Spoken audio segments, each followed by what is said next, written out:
দর্শক বন্ধু নমস্কার। আজকে আমি আপনাদের মিষ্টি টমেটোর চাটনি দেখাবো, যেটা একদম অনুষ্ঠান বাড়ির মতন খেতে হবে।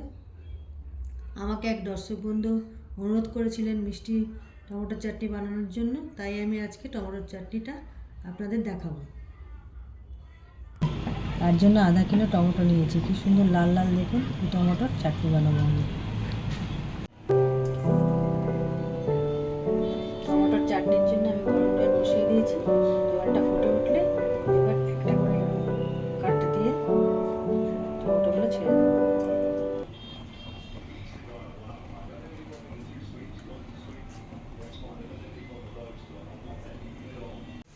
টমেটোগুলো ফুটে উঠলে একটু এদিক ওদিক করে নাড়িয়ে দেবো।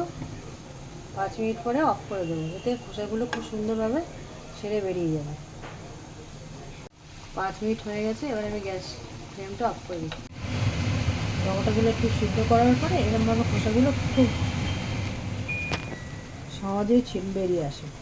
এরকম করে খোসাগুলো বের করে নিলে মুখে আর টমেটোর খোসা পড়বে না চাটনিতে।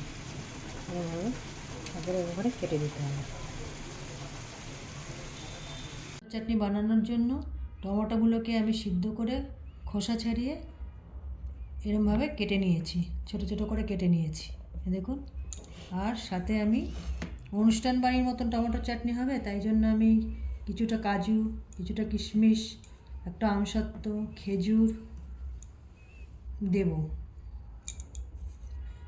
সাথে 1 বাটি চিনি, ফোড়নের জন্য 5 ফোড়ন, একটা শুকনো লঙ্কা, সামান্য নুন, আর লাস্টে নামানোর আগে একটা লেবু রস দেব।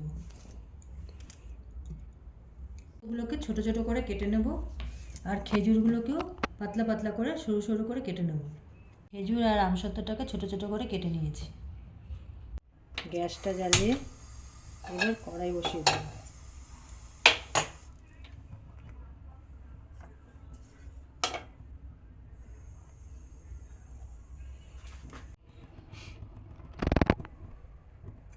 এক চামচ পরিমাণে তেল দিয়ে দিলাম, সরষের তেল।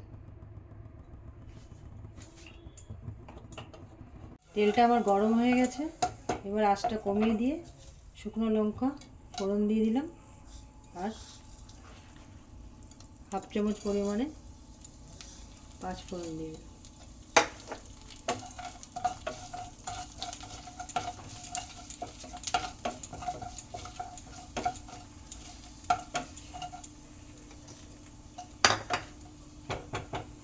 পাঁচ ফোড়নটা একটু লাল হয়ে গেলে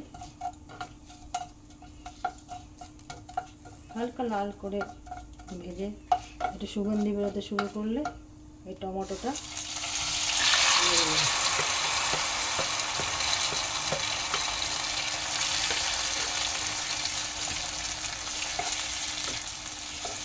কেটে রাখা টমেটোটা দিয়ে ভালো করে নেড়ে চেড়ে সামান্য একটু আঁচটা বাড়িয়ে দেবো। এবার নুনটা দিয়ে দিলাম, অল্প পরিমাণে নুন। গ্যাসের আঁচটা মিডিয়াম থাকবে। টমেটোটা এবার 15 মিনিট আমি ঢেকে রান্না করব। ঢাকনাটা খুলে এই চুটকি পরিমাণে হলুদ দিয়ে দিচ্ছি, একটু নাড়াচাড়া করে দিলাম, করে আবার ঢেকে দেব।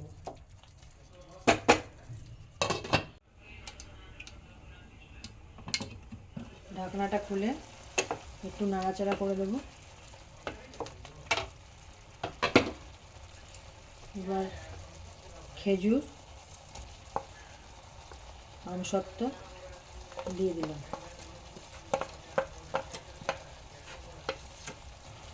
দিয়ে ভালো করে নাড়াচাড়া করে আবার ঢেকে দেব। যতক্ষণ টমেটোটা সিদ্ধ না হচ্ছে ততক্ষণ চিনি দেবো না। টমেটোটা সিদ্ধ হয়ে গেলে, ভালো করে সিদ্ধ হয়ে যাবে, তখন চিনি দিয়ে দেবো।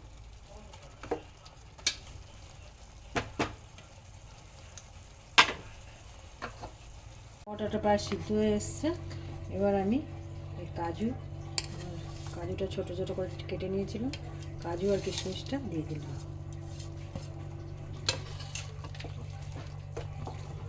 টমেটোটা আর একটুখানি সিদ্ধ হবে, তারপর আমি চিনিটা দিয়ে দেবো। এই সাদাগুলো একটু গলে যাবে, আর একটু গলে গেলে আমি চিনি দেবো। দেখুন টমেটো আমার গলে গেছে। টমেটো যতক্ষণ সিদ্ধ না হয় ভালোভাবে ততক্ষণ চিনি দেওয়া যাবে না। এবার টমেটো সিদ্ধ হয়ে গেছে, আমি চিনিটা পুরো দিয়ে দেবো বাটি দিয়ে ভালো করে নাড়া। দেখুন মশলাটা পাঁচফোড়ন আর জিরে মৌরিটা ভাজা আমার হয়ে গেছে প্রায়। এবার এটাকে গ্যাসটা বন্ধ করে দিলাম। ঠান্ডা হলে এটাকে গুঁড়ো করে নেব।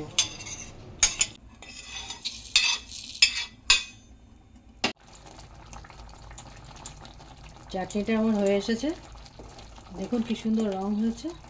এবার আমি গ্যাসটা বন্ধ করে দিলাম, উপর থেকে ভেজে রাখা মশলাটা দিয়ে দিলাম।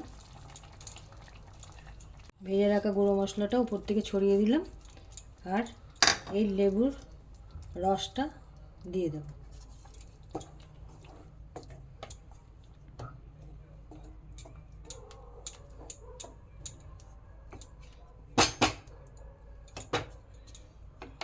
ভাজা মশলাটায় মেথির পরিমাণটা কম দেবেন, জিরে আর মৌরির পরিমাণটা একটু বেশি দেবেন। মেথির পরিমাণ বেশি হলে তিতো হয়ে যায়। এবার আমি লেবুর রস দিয়ে সার্ভ করে দেবো।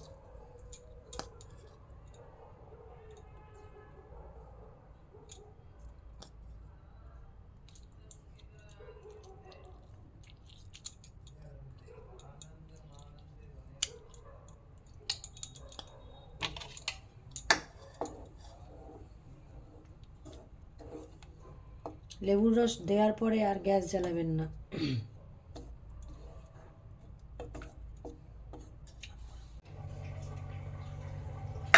চাটনি বানিয়ে কাচের বাটিতে নাহলে চীনামাটির বাটিতে রেখে দিতে হবে, এই কড়াইতে রাখা যাবে না। আর 1 সপ্তাহ 10 দিন রেখে খেতে পারবেন। আমার চাটনি রান্না শেষ হয়ে গেছে। আমার মতন এরকমভাবে একবার বানিয়ে দেখবেন কীরকম হলো, আমাকে কমেন্ট বক্সে জানাবেন। ধন্যবাদ।